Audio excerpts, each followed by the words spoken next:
GoPro.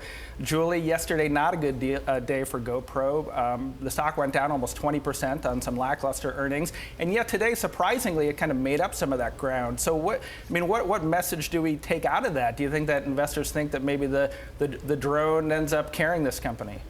So I'd be surprised if that's the case. I think it's a tough market, right? Our Forrester Research data shows that only 12% of consumers own any kind of a standalone video recorder. And whether they're selling GoPros or they're selling drones to professional movie producers, it's still a relatively niche market. So any idea why maybe investors weren't as pessimistic today as they were yesterday? Well, it's hard to speak for investors and what they view as a bargain. Right.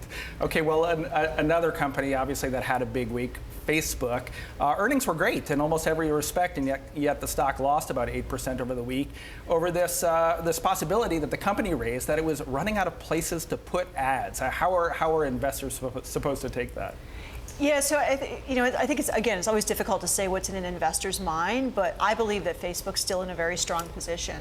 When we look at the time that consumers spend on mobile devices, Facebook still owns about 1 in 6 of every one of those minutes, or as we call mobile moments, and they're yet to really even monetize Facebook Messenger or WhatsApp or some of their other properties. So I'd be a lot more optimistic about what the long-term upside is. They've got a lot of space to grow into, so to speak, as part of their mobile portfolio. What about television? The company said this week that it might use its audience network to bring its ads and other companies' ads onto over-the-top services on devices like the Roku or the Apple TV. Could that be a big business for Facebook?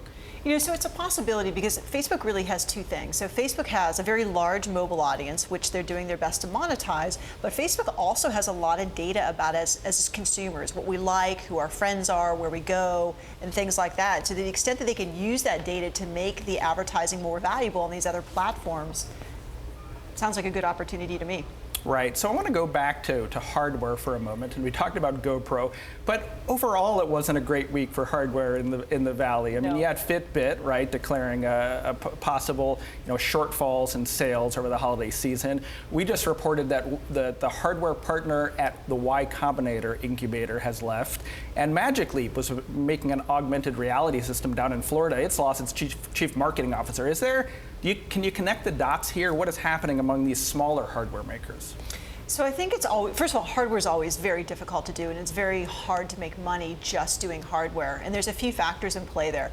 And the other part of it is when consumers buy one of these devices, they have this expectation of an outcome, right? So even if you ship a piece of hardware, you're constantly in the mode of shifting software updates and services and trying to help consumers get that outcome that they expect.